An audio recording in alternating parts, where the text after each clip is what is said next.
Hello friends, welcome to my channel. स्वागत है आपका मेरे चैनल पे। मैं हरप्रीत पटेल बात करूंगा आपसे इस वीडियो में अधिगम चैप्टर के बारे में। देखिए, इस वीडियो में आपको अधिगम का अर्थ, परिभाषाएं जो कि ट्रिक के माध्यम से पढ़ेंगे, ऐसी ट्रिक के माध्यम से पढ़ेंगे जो आपको ज़िंदगी भर याद रहेंगी, और अधिगम का विशेषताएँ, अधिगम को प्रभावित करने वाले कारक, इनके बारे में इस वीडियो में बात होगी। अगर आप टेट की तैयारी कर रहे हैं, चाहे वो यूपी टेट का हो, एमपी टेट हो, रीट हो, तो जितने भी राज्यों में टेट एग्ज़ाम होता है सभी के लिए बहुत ही महत्वपूर्ण है। चैनल पर अगर आप पहली बार हैं, चैनल सब्सक्राइब कर लीजिएगा, बेल आइकन दबा दीजिएगा, जिससे कि आपको नई वीडियोस की नोटिफिकेशन समय से मिलती रहे। तो शुरू करते हैं अपना टॉपिक, अधिगम। तो अधिगम का अर्थ क्या है, सबसे पहले इसको जानेंगे। लिखा है, अधिगम का संकुचित या सामान्य शब्दों में जो अर्थ होता है वो होता है सीखना, यानी लर्निंग। व्यापक अर्थ की बात करें तो व्यापक अर्थ में अधिगम को कहा जाता है, अधिगम का अर्थ है व्यवहार में परिवर्तन।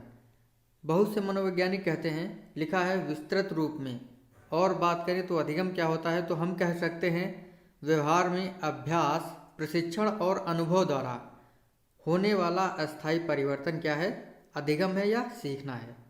बहुत ही महत्वपूर्ण ये 3 पॉइंट हैं आपके, अभ्यास, प्रशिक्षण और अनुभव। यानी व्यवहार में अभ्यास, प्रशिक्षण तथा अनुभव के द्वारा होने वाला स्थायी परिवर्तन क्या होता है, वो आपका अधिगम होता है। अभ्यास के द्वारा, जैसे मान लीजिए जब आप छोटे होते हैं तो आपको ABCD, हिंदी वर्णमाला और गिनतियाँ सिखाई जाती हैं।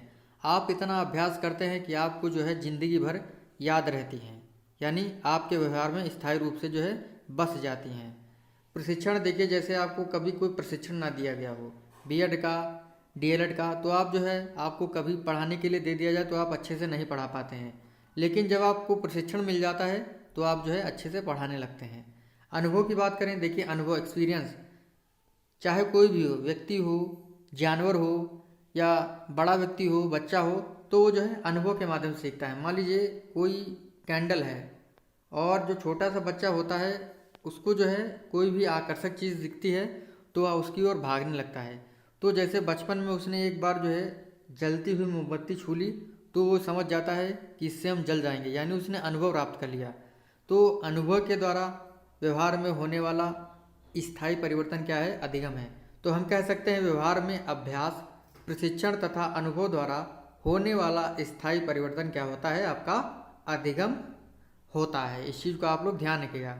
तो ये होता है अधिगम का अर्थ। तो देखिए, अब बात होगी परिभाषाओं के बारे में। अधिगम की जो परिभाषाएं हैं, लर्निंग की जो परिभाषाएं हैं, वो बहुत ही महत्वपूर्ण हैं। इन परिभाषाओं को मैं 3 स्टार दे सकता हूँ, बहुत ही महत्वपूर्ण है। और इन परिभाषाओं को मैं ट्रिक के माध्यम से आपको बताऊँगा, और ऐसी ट्रिक बताऊँगा जो आपको कोई भी नहीं बताएगा, और आप इन ट्रिक के माध्यम से हमेशा एग्ज़ाम में इन परिभाषाओं को सही करके आएंगे। तो पहली परिभाषा देखते हैं। लिखा है अंडरवुड। अंडरवुड कहते हैं सीखना नई प्रतिक्रियाओं को प्राप्त करना है या पुरानी प्रतिक्रियाओं की क्रियाशीलता को बढ़ाना है। अंडर माने क्या होता है, आपको पता होगा, नीचे होता है। अंडर माने क्या होता है, नीचे। वुड माने क्या होता है, लकड़ी। देखिए, आपने लकड़ी देखी होगी, लकड़ी का गट्ठा है ये, ठीक है। लिखा है सीखना नई प्रतिक्रियाओं को प्राप्त करना है। जब आप इस लकड़ी को छीलते होंगे तो आपको जो है इसके नीचे क्या मिलेंगी, नई प्रतिक्रियाएं मिलेंगी। तो लकड़ी के नीचे यानी अंडरवुड में जो है हमें क्या मिलती है, लकड़ी के नीचे हमें नई प्रतिक्रियाएं मिलती हैं, और पुरानी प्रतिक्रियाओं की क्रियाशीलता जो है बढ़ जाती है। इस प्रकार से इस परिभाषा को याद रखेगा। जैसे ही आता है, मतलब क्वेश्चन आता है कि बताइए निम्न कथन किसका है, नई प्रतिक्रियाओं को प्राप्त करना और पुरानी प्रतिक्रियाओं की क्रियाशीलता को बढ़ाना। तो नई प्रतिक्रियाएं हमें कहाँ मिलती हैं, अंडरवुड यानी लकड़ी के नीचे। याद आ जाना चाहिए और आप जो है इसको टिक कर सकते हैं। अगली परिभाषा है डॉक्टर मेस की। ये कहते हैं हम करके सीखते हैं। जो मेस है, मेस में हम क्या करते हैं, खाना खाते हैं, और मेस में हम खाना खाकर क्या करते हैं, सीखते हैं। तो इस तरीके से इस परिभाषा को आप ध्यान रखिएगा, इन 2 परिभाषाओं को। देखिए, परिभाषा है क्रॉनबेक की। ये कहते हैं सीखना अनुभव के परिणाम स्वरूप व्यवहार में परिवर्तन है, यानी अनुभव के परिणाम स्वरूप व्यवहार में परिवर्तन सीखना है। क्रॉनबेक, इसको थोड़ा रिलेट करिए, कान ब्रेक हो जाना, यानी कान फट गए। अनुभव के परीक्षा परिणाम स्वरूप, यानी अनुभव का परीक्षा परिणाम इतना अच्छा आया कि उसको सुनकर सभी के कान ब्रेक हो गए या कान फट गए। इस तरीके से आप इस परिभाषा को ध्यान रखिएगा। सीखना अनुभव के परिणाम स्वरूप व्यवहार में परिवर्तन है, यानी अनुभव का परिणाम परीक्षा का इतना अच्छा आया कि सभी के कान ब्रेक हो गए। इस तरीके से आप इसको याद रखिएगा। अगली परिभाषा है वुडवर्थ। ये कहते हैं सीखना विकास की एक प्रोसेस है, एक प्रक्रिया है। छोटी सी परिभाषा है, इसको आप खुद ही याद रखिएगा। वुडवर्थ अगली परिभाषा देते हैं नवीन ज्ञान तथा नवीन प्रतिक्रियाओं को प्राप्त करना ही अधिगम कहलाता है। इसको कैसे याद रखेंगे? मान लीजिए नवीन जो है एक लड़का है और नवीन, वुड माने लकड़ी, बर्थ माने क्या होता है? बैठने की, बेंच। तो लकड़ी की बेंच पर जो है नवीन नाम का लड़का बैठा। इस तरीके से याद रखिएगा। वुड वर्थ यानी नवीन वुड की वर्थ पर नवीन नाम का लड़का बैठा। इस तरीके से याद रखिएगा इसको। अगला है क्रो एंड क्रो की परिभाषा। ये कहते हैं सीखना आदत ज्ञान अभिवृत्तियों का अर्जन है। सीखना आदत ज्ञान और अभिवृत्तियों का अर्जन है। क्रो माने क्या होता है? कौवा, आपको पता ही होगा। कौवे की आदत ज्ञान और अभिवृत्तियाँ कैसी होती हैं? काफ़ी अच्छी होती हैं। ठीक है, इस तरीके से आप इसको ध्यान रखिएगा। अगली परिभाषा है थांडाइक की। ये कहते हैं उपयुक्त अनुक्रिया का चयन तथा उसे उत्तेजना से जोड़ना ही क्या होता है? अधिगम कहलाता है। उपयुक्त अनुक्रिया का चयन और उसे उत्तेजना से जोड़ना अधिगम कहलाता है। इस चीज़ को ध्यान रखिएगा। एसआर थ्योरी किसने दिया हुआ है? थांडाइक ने। एस मतलब क्या होता है? उद्दीपक। आर मतलब क्या होता है? आर मतलब क्या होता है? रिस्पांस यानी अनुक्रिया। तो वही तो लिखा हुआ है, उपयुक्त अनुक्रिया का चयन और उसे उत्तेजना से जोड़ना अधिगम कहलाता है। ठीक है। अगली परिभाषा है गेट्स व अन्य की। ये कहते हैं सीखना अनुभव तथा प्रशिक्षण द्वारा व्यवहार में परिवर्तन है। क्या कहते हैं गेट्स व अन्य? ये कहते हैं सीखना अनुभव तथा प्रशिक्षण द्वारा व्यवहार में परिवर्तन है। देखिए मान लीजिए ये कोई गेट है, कोचिंग का गेट है या आपके विद्यालय का गेट है, तो इसके अंदर आपको पढ़ाने कौन आएगा? जो अनुभवी होगा और प्रशिक्षण प्राप्त किया हुआ होगा। ठीक है। अगली परिभाषा है गिलफोर्ड की। ये कहते हैं व्यवहार के परिणाम स्वरूप व्यवहार में परिवर्तन ही सीखना है। क्या परिभाषा है? व्यवहार के परिणाम स्वरूप व्यवहार में परिवर्तन ही सीखना है। इसको कैसे याद रखेंगे? व्यवहार नाम का एक लड़का, व्यवहार नाम का दूसरा लड़का। गिल मतलब मान लीजिए गला, फोर्ड मतलब फोड़ना। देखिए व्यवहार नाम के दो लड़के थे और उन्होंने आपस में लड़ाई की और एक दूसरे का क्या किया?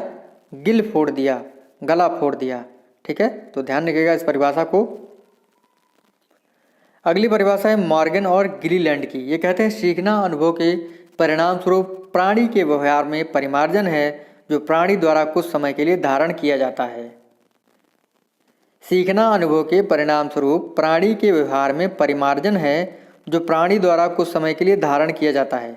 मॉर्गन में क्या आ रहा है? गन। गन माने बंदूक, लैंड माने भूमि। देखिए गन के द्वारा भूमि को कुछ समय के लिए धारण किया गया, कब्जा कर लिया गया। इस तरीके से इसको याद रखेगा। मॉर्गन और गिलीलैंड। मॉर्गन में गन आ रहा है, गन मीन्स बंदूक, लैंड मीन्स भूमि होता है। तो गन के द्वारा जबरदस्ती भूमि को कुछ समय के लिए धारण कर लिया गया। अगली परिभाषा है ई ए पील की। ये कहते हैं अपने पर्यावरण में होने वाले परिवर्तन के फलस्वरूप व्यवहार में जो परिवर्तन होता है वो होता है आपका सीखना। ई ए पील कहते हैं अपने पर्यावरण में होने वाले परिवर्तनों के फलस्वरूप व्यवहार में जो परिवर्तन होता है वो क्या होता है? सीखना होता है। अगली परिभाषा है रिली और लेविस की। ये कहते हैं अभ्यास या अनुभव से व्यवहार में धारण योग्य परिवर्तन को सीखना कहते हैं। देखिए ली और लेविस की जब आप पैंट या जीन्स पहनते हैं तो आपके व्यवहार में धारण योग्य परिवर्तन हो जाता है। तो ये थी परिभाषाएं। आई थिंक आपको परिभाषाएं याद हो गई होंगी। अगर आपको नहीं याद है तो नोट्स बनाते हुए पढ़ते चलिए, आपको याद हो जाएंगी। ठीक है, तो ये तो होती हैं परिभाषाएं। अब देखेंगे कुछ विशेषताएं। सीखने की विशेषताएं निम्नलिखित हैं। सीखना जो होता है जीवन पर्यंत चलता है। बच्चे का जब से जन्म होता है और जब तक वो मर नहीं जाता है वो सीखता रहता है। सीखना व्यवहार में परिवर्तन है। अभी मैंने आपको बताया व्यवहार में अनुभव, प्रशिक्षण और अभ्यास के द्वारा होने वाला स्थायी परिवर्तन क्या है? सीखना है। सीखना सार्वभौमिक है यानी यूनिवर्सल है। आप सीखेंगे जरूर कुछ ना कुछ। ठीक है, तो सीखना जो है सार्वभौमिक है। सीखना विकास की प्रक्रिया है। देखिए जब आप सीखेंगे तो आपका डेवलपमेंट होगा ही। सीखना अनुकूलन है, लर्निंग जो है वो अनुकूलन है। कहते हैं कि अब देखिए आप किसी स्कूल में जाते हैं, मान लीजिए आप हिंदी मीडियम में पढ़े हुए हैं, ठीक है, फिर आपका जो है एडमिशन इंग्लिश मीडियम में कर दिया जाता है, तो आप जो है सीख कर जो है इस वातावरण में अनुकूलन कर लेते हैं। तो सीखना जो है अनुकूलन की प्रोसेस है। सीखना नया कार्य करना है। देखिए जब आप सीख लेते हैं किसी कार्य को तो आप जो है जो पुराना कार्य सीखे हैं उसी के माध्यम से आप नए कार्य भी कर लेते हैं। अगला है सीखना उद्देश्यपूर्ण है। बिल्कुल है, आप सीखते कब हैं? जब आपका कोई उद्देश्य होता है, आप किसी उद्देश्य की पूर्ति हेतु जो है सीखते हैं, तो सीखना उद्देश्यपूर्ण है। सीखना व्यक्तिगत और सामाजिक दोनों है। बिल्कुल सही है। सीखना विवेकपूर्ण प्रोसेस है, यानी आप अपने विवेक से जो है सीखते हैं, किसी दूसरे के विवेक से नहीं सीखते हैं। सीखना खोज करना है। देखिए लर्निंग जो है वो डिस्कवरी है। लर्निंग करके ही आप जो है डिस्कवरी करते हैं, सीख कर ये जो है आप सीखते हैं, मतलब खोज करके ही आप सीखते हैं। तो सीखना जो है वो खोज करना है। अगला है सीखने को प्रभावित करने वाले कारक। अभिप्रेरणा, मोटिवेशन जो है वो सीखने को प्रभावित करता है। अगर आप जो है सीख नहीं रहे होते हैं, आप कुछ अच्छे से कर नहीं पा रहे होते हैं, मैथ का सवाल नहीं कर पाते हैं, अगर आपका टीचर आपको मोटिवेट कर देता है, बच्चा आप जो है इसको कर लोगे, तो आप कर लेंगे। बालक का शारीरिक एवं मानसिक विकास। अगर जो बच्चा है वो शारीरिक एवं मानसिक रूप से थका हुआ है तो वह उस चीज़ को नहीं सीख पाएगा। तो बालक का शारीरिक एवं मानसिक विकास जो है सीखने को प्रभावित करता है। अधिगम की इच्छा, यानी सीखने की इच्छा जो है सीखने को प्रभावित करती है। परिपक्वता, मैच्योरिटी जो होती है, देखिए अगर आप किसी कार्य को सीखने के लिए परिपक्व हैं तो आप जो है सीख सकते हैं। अगर आप किसी काम को करने के लिए परिपक्व नहीं हैं तो आप उस काम को नहीं सीख पाएंगे। तो मतलब परिपक्वता जो होती है वो सीखने को प्रभावित करती है। सीखने का समय तथा थकान। देखिए सीखने का समय, अगर आप रात के 2 बजे या 3 बजे सीखेंगे और आप थक चुके होंगे तो आप जो है नहीं सीख पाएंगे। तो सीखने के लिए एक उपयुक्त समय होता है, एक अच्छा समय होता है। अगर आप थके हुए नहीं होंगे तो आप अच्छा सीख लेंगे। अगर उपयुक्त समय नहीं होगा और थके हुए होंगे तो आप नहीं सीख पाएंगे। तो सीखने का समय और थकान जो है सीखने को प्रभावित करता है। मानसिक स्वास्थ्य, देखिए मेंटल हेल्थ जो होती है वो भी जो है सीखने को प्रभावित करती है। अगला है तत्परता, यानी रेडीनेस। अगर आप सीखने के लिए तत्पर होंगे तभी आप सीखेंगे, यानी कह सकते हैं अगर आपके सीखने की इच्छा होगी तभी आप सीखेंगे। अधिगम की विधियाँ, अधिगम की जटिल विधियाँ होंगी तो आप जो है नहीं सीख पाएंगे। सरल और जो है आपके अनुसार मानसिक लेवल के अनुसार होंगी तो आप जो है सीखेंगे। सामग्री का स्वरूप, देखिए जो TLM होता है बच्चों को सिखाने के लिए वो उनके स्तर अनुकूल होगा तो वो जरूर सीख जाएंगे। सीखने का उचित वातावरण, अगर आपको एक कक्षा में बंद कर दिया जाए, ठीक है, और उसमें कोई लाइट नहीं आ रही है, चारों तरफ अंधेरा है, तो आप सीख पाएंगे? नहीं सीख पाएंगे। तो सीखने के लिए उचित वातावरण भी उत्तरदायी होता है। अगला है सीखने की प्रोसेस। देखिए सीखने की प्रोसेस कैसी है, कठिन है, किस तरीके से आपका टीचर सिखा रहा है, तो वो भी जो है सीखने की प्रोसेस को प्रभावित करता है। तो ये था आज का हमारा वीडियो, अधिगम का अर्थ, परिभाषाएं, विशेषताएं और अधिगम को प्रभावित करने वाले कारक। एक परिभाषा है आपके लिए, कमेंट करके आप बताइएगा कि वो परिभाषा किसने दी है। प्रश्न है, मतलब कह सकते हैं आपके लिए प्रश्न है, यह परिभाषा किसने दी है? नवीन ज्ञान और नवीन प्रतिक्रियाओं को प्राप्त करना ही अधिगम है। किसने कहा है? कमेंट करके आप लोग बताइएगा। मिलते हैं आपसे अगली वीडियो में। थैंक यू फ्रेंड्स, धन्यवाद।